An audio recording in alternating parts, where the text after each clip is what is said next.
Hello बच्चों, कैसे हैं आप लोग। आज हम पढ़ेंगे कक्षा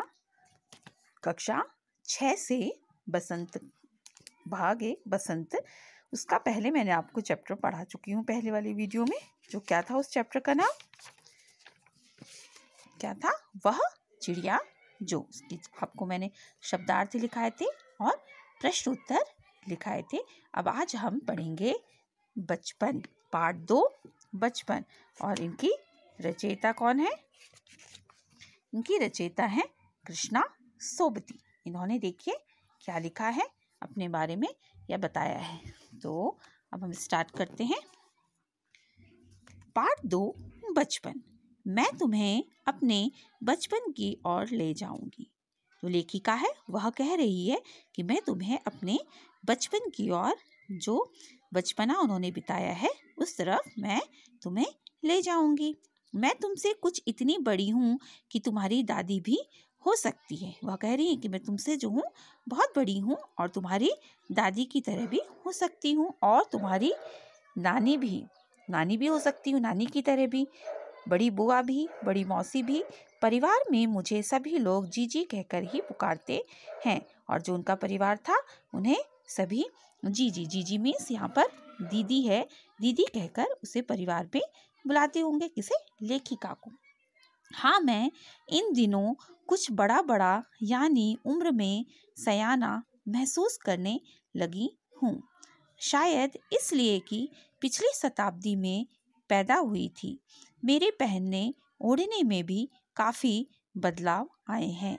पहले मैं रंग बिरंगे कपड़े पहनती रही हूँ, नीला, जामुनी, ग्रे, काला, चॉकलेटी। अब मन कुछ ऐसा करता है कि सफ़ेद पहनो, गहरे नहीं, हल्के रंग। मैंने पिछले दशकों में तरह तरह की पोशाकें पहनी हैं। पहले फ्रॉक, फिर निक्कर, वाकर, स्कर्ट, लहंगे, गरारे, और अब चूड़ीदार और घेरदार कुर्ते। वो अपने समय की बात कर रही हैं कि मैं अब जो क्या हूँ, सयाना मीन्स बड़ा महसूस करने लग गई हूँ। और क्यों? क्योंकि मैं पिछली शताब्दी में पैदा हुई हूँ और मेरे पहनने ओढ़ने में काफ़ी बदलाव आ चुके हैं। मतलब मैं पहले कुछ और पहनती थी और अब कुछ और पहनती हूँ।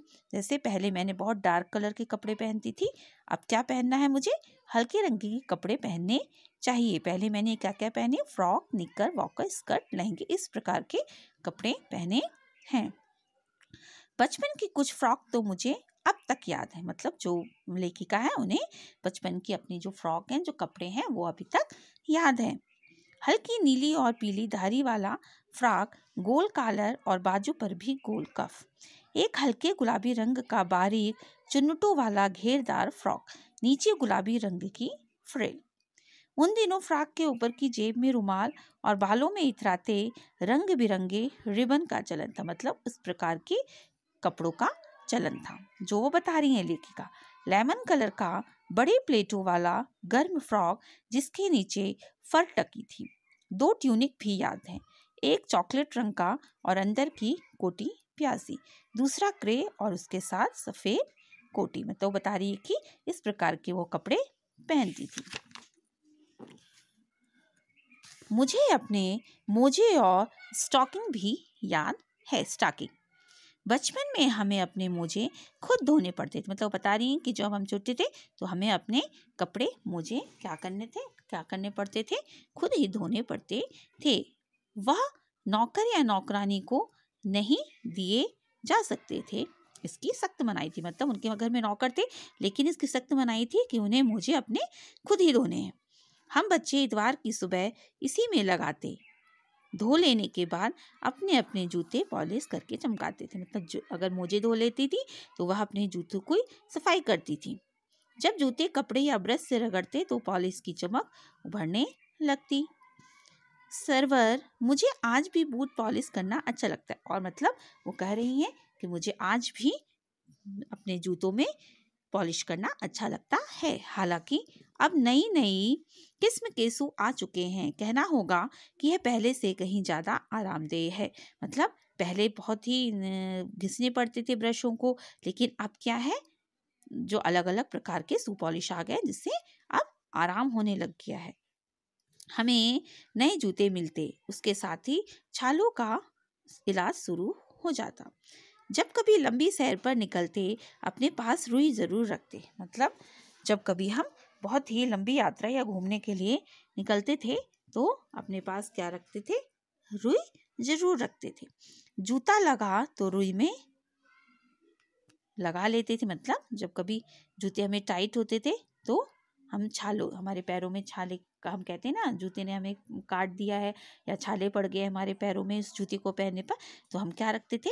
रुई रखते थे। और अगर ऐसी तकलीफ होती थी तो हम अपने जूतों के अंदर उस रुई को रख लेते थे। हर शनिचर को हम ऑलिव ऑयल या कैस्टर ऑयल पीना पड़ता। यह एक मुश्किल काम था।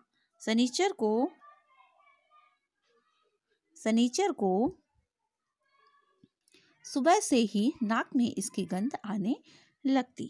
छोटे शीशे के गिलास जिन पर ठीक खुराक के लिए निशान पड़े रहते, उन्हें देखते ही मितली होने लगती। मतलब एक शीशे का गिलास था, उसमें निशान बना था कि तो इस निशान तक आपको ये चीज़ें पीनी है, और उसको देखकर ही हमें मितली मीन्स उल्टी या मचलाहट, कहते हैं ना जी मचल रहा है या मचलाहट हो रही है, हमें होने लगती थी।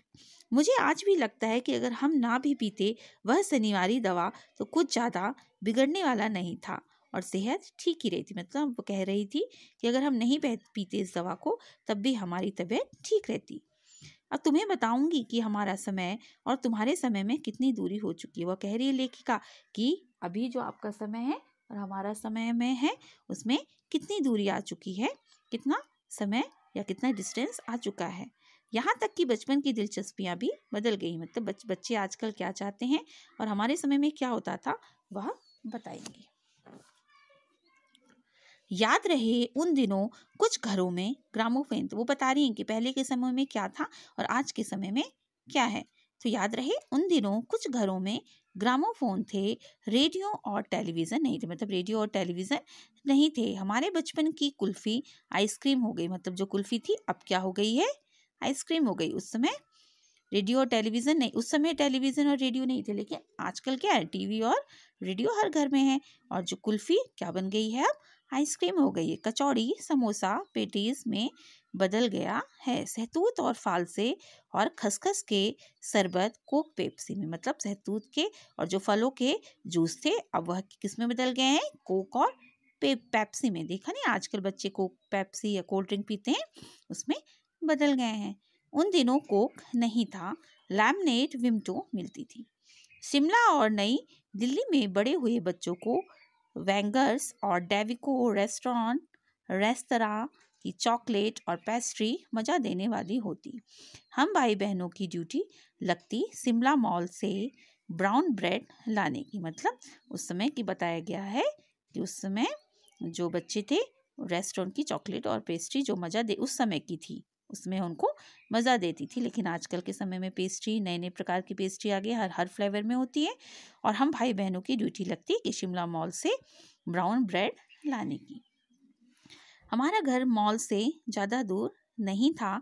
एक छोटी सी चढ़ाई और गिरजा मैदान पहुंच जाते। वहाँ से एक उतराई उतरते और मॉल पर कॉन्फेक्शनरी काउंटर पर तरह तरह की पेस्ट्री और चॉकलेट की खुशबू मन भावनी थी।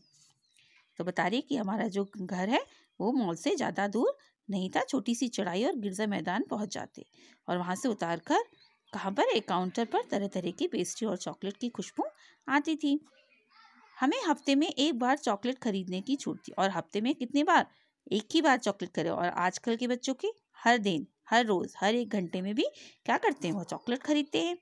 सबसे ज़्यादा मेरे पास ही चॉकलेट टॉफ़ी का स्टॉक। मतलब वो क्या करती थी, अगर उसके पास चॉकलेट हफ्ते में चॉकलेट और टॉफ़ी मिलती थी तो वह क्या करती थी, उसे स्टॉक बनाकर रखती, जमा करके। मैं चॉकलेट लेकर खड़े खड़े कभी ना खाती, घर लौटकर साइड बोर्ड पर रख देती और रात के खाने के बाद बिस्तर में लेटकर मज़ा ले लेकर खाती थी। कुछ बच्चे करते हैं ना, अपनी चीज़ें रख लेते हैं और बाद में उसे छुपा छुपा कर खाते हैं। शिमला के काफल भी बहुत याद आते हैं। खट्टे मीठे, कुछ एकदम लाल, कुछ गुलाबी, रसभरी कसमल सोच कर ही मुंह में पानी भर आए।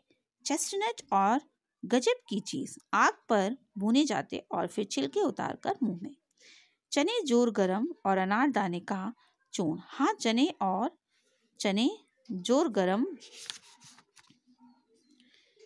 गरम की पुड़िया जो तब थी वह अब भी नजर आती। पुराने कागजों से बनाई हुई इस पुड़िया में निरा हाथ का कमाल है।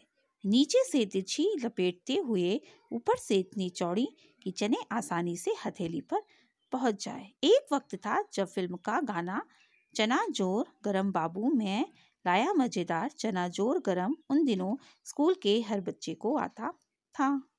कुछ बच्चे पुड़िया पर तेज मसाला बुरकवाते।